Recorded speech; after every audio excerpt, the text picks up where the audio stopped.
15-20 कवियों को बुलाया और ये तय किया कि इसमें कोई मैगजीन नहीं है, इसमें क्या मैटर अपन छापे, इसमें एक वर्कशॉप की जाए। तो वर्कशॉप शुरू हुई, उससे पूर्व संध्या पर चाहिए नीचे पत्थर है ना। उस समय इन्होंने प्रश्न किया मुझसे, इन्होंने प्रश्न किया कि सुरेश जी आप एक बात बताओ, एक कवि के पास सैकड़ों रचनाएं होती है, लेकिन माइक पर उसको 10 से 15 मिनट का समय मिलता है कविता पढ़ने के लिए, उसको किस रचना का चयन करना चाहिए श्रोताओं में पढ़ने के लिए, श्रोताओं को सुनाने के लिए? मेरे मुंह से एक बरबस उत्तर निकल गया। मैंने कहा ऐसी रचना का पाठ कवि को करना चाहिए, उन सैकड़ों रचनाओं में से वो रचना चुननी चाहिए जिसको पढ़कर, जिसको लिखकर कवि महसूस करे कि इसको लिखने से मेरा जीवन धन्य हुआ, जिसको पढ़कर वो अपना जीवन धन्य समझे और जिसको सुनकर श्रोता अपना जीवन धन्य समझे, और वह समारोह जिसमें उसका पाठ हो वह उस रचना की वजह से धन्य समझा जाए। मैंने कहते दिया बहुत शार्प दिल्ली की है ना, मैं तो भोले मन से कह दिया। इन्होंने एक तीखा प्रश्न किया जो मेरे कलेजे में कट गया। उन्होंने प्रश्न किया मुझे, आपकी ऐसी कौन सी रचना है जिसको पढ़ लिखकर आप धन्य समझते हो अपने आप को, जिसको कवि सम्मेलन में पढ़कर आप धन्य समझेंगे, जिसको सुनने के बाद श्रोता भी अपने आप को धन्य समझेंगे और वो समारोह भी धन्य समझेगा। तो मैंने इस रचना के कुछ अंश सुने। तो इन्होंने कहा आप कवि सम्मेलन क्यों नहीं सुनाते? उनके आग्रह पर मैंने रचना पढ़ना शुरू किया। पूरे भारत में पढ़ा, अमेरिका में पढ़ा, 4 बार मैं अमेरिका गया, चारों बार लोगों ने बहुत जबरदस्त सुना दिया। और भारत में मैं सब जगह नहीं पढ़ता हूँ, जहाँ अच्छे श्रोता होते हैं, जीनियस होते हैं, तो वहीं पढ़ता हूँ। आज कोई IIT वालों आप जानते हो, आप वैज्ञानिक हो सब लोग, आप जानते हो विज्ञान सर्वज्ञ होने का दावा नहीं करता कभी। विज्ञान जानता है कि हम जानते हैं, हमारी लिमिटेशन है, जो हम जान पाए वो बताते हैं, जो नहीं जानते उसके बारे में कुछ नहीं बोलते। ये विज्ञान कहता है। तो विज्ञान से पहले और विज्ञान के बाद जो संसार है उसमें से जो साहित्य निकल गया है, वह साहित्य जो शास्त्रों को स्पर्श करता है, उसमें ये रचना तक पहुंचाता है।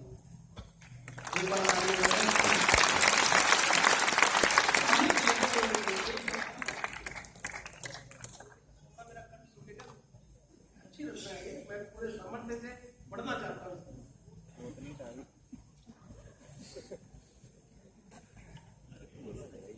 देखो दोस्तों, अब दूसरी दुनिया में चलते हैं भैया। अब जाना पड़ेगा। मैं रिक्वेस्ट नहीं करता हूँ, आपने मेरा काम सुना ना, मुझे जरूरत नहीं पड़ती 1 लाख श्रोताओं को ये कहने की कि आप मेरी कविता सुनो, कभी जरूरत नहीं पड़ी। ये तो मैं यूट्यूब पर हूँ नहीं, बहुत कम मेरी कविताएं लोगों ने लगा दी, वरना वो लोग यूट्यूब पर है जो मेरी रचनाओं को पढ़ते हैं।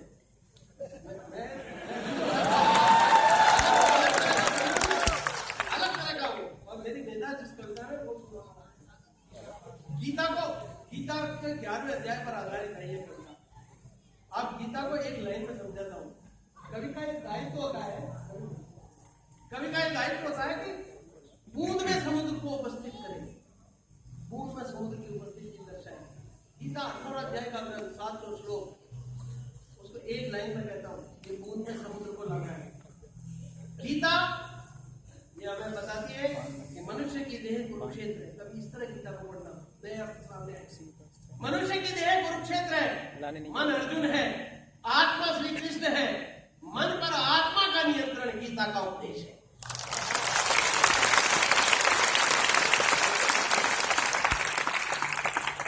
गीता पढ़ोगे याद रखना, जहां जहां अर्जुन बोल रहा है वहां मन बोल रहा है, जहां जहां कृष्ण बोल रहे हैं वहां आत्मा बोल रही है। एक मनुष्य के भीतर मन भी है, आत्मा भी है, दोनों के भीतर एक सतत प्रश्नों की सुनना। और महाभारत संसार का सबसे बड़ा महाकाव्य, किसी भी भाषा में इतना बड़ा महाकाव्य नहीं लिखा गया जो हमारे पास है महाभारत के रूप में। उसको एक जुमले में, एक वाक्य में आप तक पहुंचाता हूँ, उसका पूरा बोध। आप पहुंचे तो मुझे बताना, बिल्कुल दूसरी दुनिया की तरफ ले चल रहा हूँ आपको। महाभारत का ग्रंथ हमें यह समझाता है कि हर मनुष्य शिशु रूप में कृष्ण होता है। कहते हैं ना बच्चे भगवान का रूप, बालक भगवान का रूप। हर मनुष्य शिशु रूप में कृष्ण होता है। बड़े होने के क्रम में वो वातावरण से जो जैसा ग्रहण करता है, बड़ा होकर वैसा ही हो जाता है।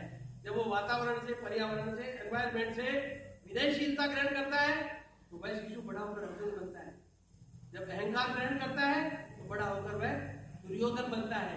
प्रतिशोध ग्रहण करता है वही बालक बड़ा होकर कर्ण बनता है। षड्यंत्र ग्रहण करता है, वही बालक बड़ा होकर शकुनी बनता है। विवशता ग्रहण करता है, वही बालक बड़ा होकर भीष्म बनता है।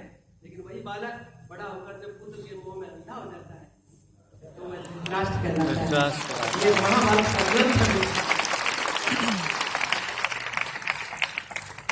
गीता का जो 10वां चैप्टर है, इसमें भगवान अर्जुन को अपनी विभूतियां बताते हैं और कहते हैं, अर्जुन देख, मैं शस्त्रधारियों में राम हूँ, वृक्षों में पीपल हूँ, हाथियों में ऐरावत हूँ, सर्पों में वासुकी हूँ, शब्दों में ओंकार हूँ, सैकड़ों चीजें बताते मैं इसमें ये हूँ, काल गणना में मैं समय हूँ। अब ये बड़ी महत्वपूर्ण बात है। अब एक मिनट की और बीच में ये रिफ्लेक्ट कर लूंगे मामले को, या टू दी पॉइंट चल ले दो। बहुत महत्वपूर्ण बात मेरे दिमाग में आ गई है। आपने कभी ईश्वर को देखा नहीं, आप जानने की कोशिश, आप मेधावी लोग हो, आप सोचते होंगे कि ईश्वर है कि नहीं, कैसे है। मैं आपको एक बोध देता हूँ, मेरे जीवन का बड़ा कीमती बोध है। गीता के 10वें अध्याय में कृष्ण कहते हैं, मैं काल गणना में समय हूँ। तो समय भगवान है, ये मैं बताना चाहता हूँ। कैसे बताना चाहता हूँ, एक मिनट की जरूरत मैंने अपने गुरुजी से कहा, गुरुजी हमारे पूर्वज बड़े इंटेलिजेंट थे, उन्होंने जीवन की 33 करोड़ जरूरतों को चिन्हित किया होगा और प्रत्येक जरूरत का एक देवता बनाया होगा।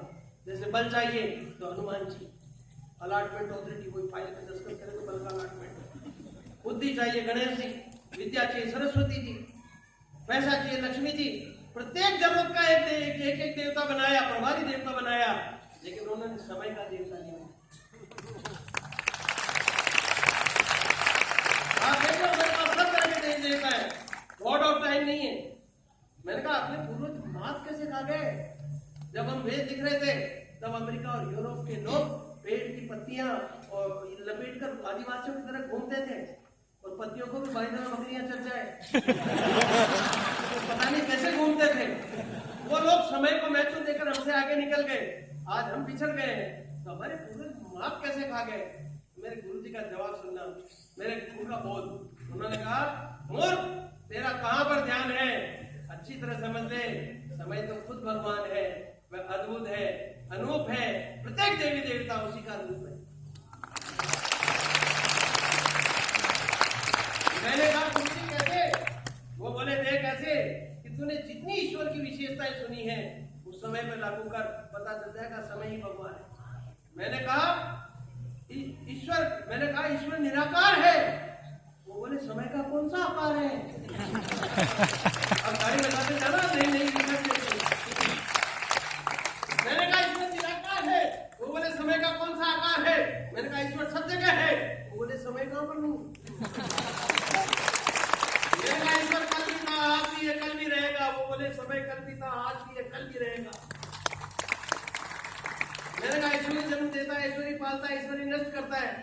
वो बोले समय ही जन्म देता है, समय ही पालता है, समय ही नष्ट करता है। मैंने कहा गुरुजी ईश्वर सर्वशक्तिमान है। गुरुजी ने धीरे से कहा, मोर तूने ये नहीं सुना, समय बड़ा बलवान है। और ये पंक्तियां सुनना दोस्तों, जो ईश्वर जो समय की अवहेलना करता है, गांठ बांध लेना, जो समय की अवहेलना करता है वो ईश्वर की अवहेलना करता है। जो समय की उपेक्षा करता है वो ईश्वर की उपेक्षा करता है। जो समय को मान देता है वो ईश्वर को मान देता है। तो इस समय के रूप में ईश्वर हमारे चारों तरफ रक्षा के रूप में विद्यमान है और हमारा जीवन बाकी सारी बातों नोट आइंदा से मत कहना टाइम इज मनी, कहना तब ये कहना टाइम इज गॉड। अब मेरी कविता सुनना। 11th चैप्टर में 10वें चैप्टर में वो कहते हैं कि मैं ये हूँ, ये हूँ, ये हूँ, इसमें ये हूँ, इसमें ये हूँ। 11वें चैप्टर में अर्जुन कहता है, भगवान मुझे आपकी बात पर लेश मात्र भी संदेह नहीं है, लेकिन मैं इस समग्र रूप को एक बार देखना चाहता हूँ। तो कृष्ण जी उसे अपना विराट रूप दिखाते हैं। बस उसका कंटेंट वो कविता है। कविता में शुरू करता हूँ, एक बार ताली बजाऊं।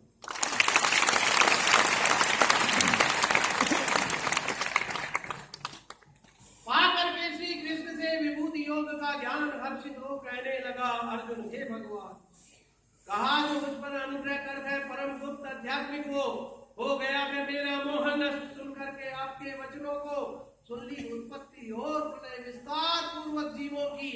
हे कमल नेत्र, मैंने तुमसे सुन ली महिमा अविनाशी भी है परमेश्वर वैसा ही है जैसा अपने को कहते हो। चाहूं में देखना पुरुषोत्तम ऐश्वर्य व रूप आपके जो वे मुझ द्वारा देखे जाना संभव जो मानते योगेश्वर अपना अविनाशी वह स्वरूप दर्शाए मुझ पर अनुग्रह कर। तो सुना की प्रार्थना बोले श्री भगवान इसी समय दर्शाऊंगा तुझको रूप महान।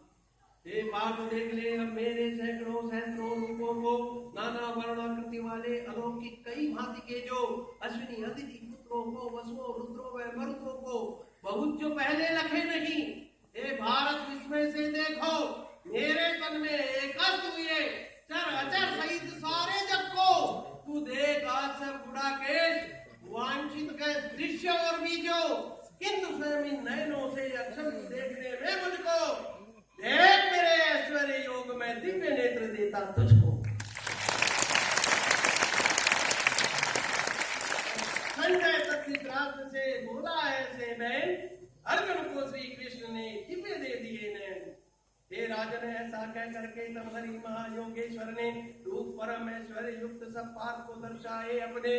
कितने ही मुख नयन वाले कई कई अद्भुत दर्शन वाले दिव्यास्त्र कई कर में धारे कितने ही दिव्य भूषण वाले कर दिव्य दंत का अनुलेपन कर धारण दिव्य वस्त्र माला प्रकाशमान सर्वव्यापी अनंत सर्व विस्मय वाला सहस्त्र सूर्यों में एक साथ नभ में प्रकाश जो फैलाए वे भी उस महात्मा के समान कुछ भास कदाचित कर पाए। अनेक भांति से जो विभक्त पांडव ने वह संपूर्ण जगत देवों के देव के उस तन में जब एक स्थान पर देखा स्थित वह धनंजय पुलकित शरीर सब पूरा विस्मय से भर के देव को सिर से कर प्रणाम बोला यो हाथ जोड़ करके। अब अर्जुन क्या कहता है ये तो संजय ने बताया। अर्जुन कहता है ऋषि देव जीव समुदाय सभी ये देव तनस्थ में देख रहा है महादेव सब दिव्य सर्प पद्मासन पर बैठे ब्रह्मा कई भुजा पेट मुख नेत्र युक्त सब और रूप दिक्तानंद।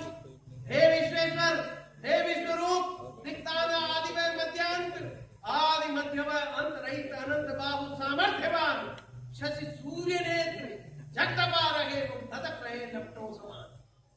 अंतर स्वर्ग पृथ्वी का ये हर दिशा का व्याप्त आप ही से व्यतीत तीनों लोक रूप ये अद्भुत उग्र देख करके रुद्र आदित्य वसु साध्य विश्व अश्विनी मारुत व पितर सभी गंधर्व राक्षस सिद्ध संग विस्मय से देखते तुमको ही।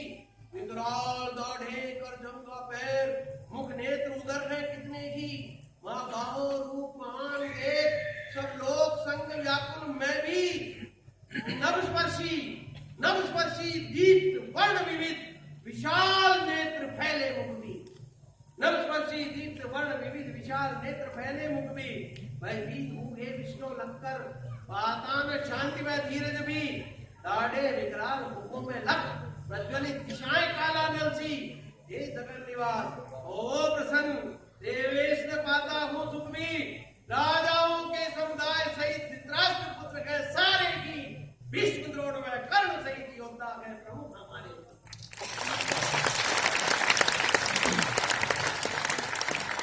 तुम्हारे मुंह में क्या दिख रहा है मेरे हमारी वो सेनाओं के सारे योद्धा सामने वाली सेनाओं के सारे योद्धा राजाओं के समुदाय सहित धृतराष्ट्र पुत्र है सारे ही भीष्म द्रोण व कर्ण सहित योद्धा है प्रमुख हमारे भी। दाढ़े विकराल भयानक है मुखों में तुम्हारे वेग युक्त दिखते गए चूर्ण हुए मस्तक कई एक दांतों में प्रयुक्त नदियों के कई जल प्रवाह सागर को तोड़े जाते जो सारे ही लोक वीर मुखों में तुम्हारे आते जो प्रज्वलित अग्नि में वेगवान पतंग नाशित आते हैं वैसे ही आपके मुखों में सब लोग वेग से जाते हैं। सब ओर चाटते जसकर प्रज्वलित मुखों से लोगों को तब उग्र भास कर तेज व्याप सब जग को जला रहे विष्णु तुम कौन उग्र हो कहो देव करता हूँ नमस्कार तुमको। हे आदि पुरुष हो वो प्रसन्न चाहूं मैं जानना प्रवृत्ति।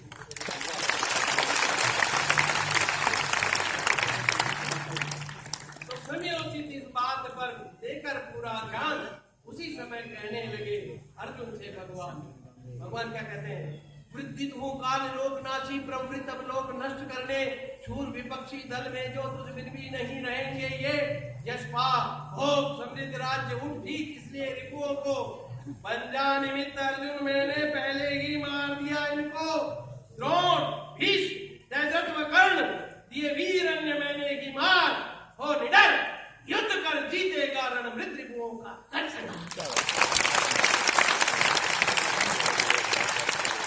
कंपित गिरी कर नमस्कार कर मत वचन सुन केशव के अर्जुन कांपने लगा उसका मुकुट हिलने लगा कंपित किरीटी कर नमस्कार कर मत वचन सुन केशव के भयभीत हुआ करके प्रणामियों बोला गदगद वाणी से हे ऋषि के स्तव कीर्तन से हर्षित है अनुरक्त जगत डर राक्षस भगे दिशाओं में है सिद्ध संग सारे की नत वो बड़े ब्रह्मा के आदि करता कैसे ना कोई नमन करे देवेश अनंत हे जगन निवास तुम हो अक्षर सत असत परे आदिदेव सनातन पुरुष आप परमाश्रय हो इस जग के हे अनंत रूप तुम वेता वैद्य ये जगत है व्याप्त आप ही से वायु अग्नि यम वरुण चंद्र विधि पिता और ब्रह्मा तुम हो नमन सहस्त्रों बार नमन हो नमन नमन फिर तुम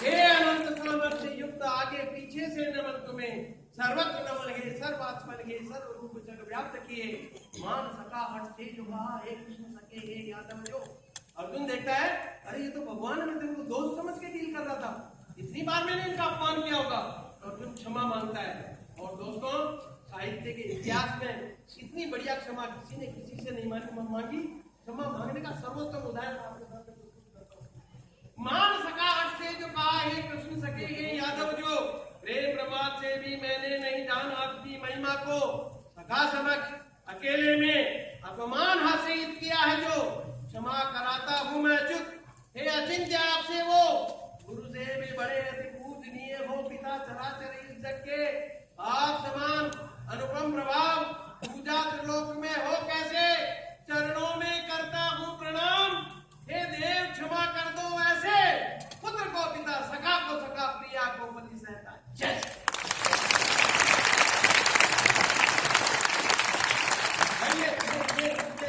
प्लीज बैठ जाइए ये मुझे अच्छा नहीं लग रहा आपका ये इसमें अलाउ नहीं करूंगा प्लीज बैठ जाइए ये गलत चीज है जो पूर्व आदर्शित उसे देख प्रिया को पति सहता जैसे जो पूर्व आदर्शित उसे देख हर्षित व्याकुल हो दया करो हे जगन निवास हो वो प्रसन्न फिर वही चतुर्भुज रूप धरो वैसे ही देखना चाहूं मैं धारण पूर्ण चक्र किए हे विश्व रूप हे सहस्र बाहु हो प्रकट चतुर्भुज रूप की तो अर्जुन के अनुरोध पर रूप ने दर्शन मुस्का कर कहने लगे प्रभु इसके रूप भगवान क्या कहते हैं ये जो भगवान का स्वरूप इस कविता में आया है जो अनुभूति मैंने की जो इस कविता के माध्यम से आपने की है वो कितना महत्वपूर्ण कुछ भगवान के शब्दों में ये पंक्तियां सुने भगवान कहते हैं देखा न किसी ने भी अर्जुन तेजस्वी आदि सभी का जो ये सीमा रहित विराट रूप अनुग्रह से दिखाया है तुझको न व्याकुलता न उग्रता क्रियाओं से न यज्ञ वेद के अध्ययन से देखा जा सकता हूँ अर्जुन जैसा देखा मुझको तुमने न व्याकुलता न मूढ़ता हो और विकराल रूप को लग करके फिर वही चतुर्भुज रूप देख भय रहित प्रीत मन में भर की तो संजय तब धृतराष्ट्र से बोला हे महाराज सचमुच यह कौतुक हुआ समर भूमि में आज बोलिए कृष्णचंद्र भगवान की एक बार जाहिर ने कलम से कहा कि तुमने मुझसे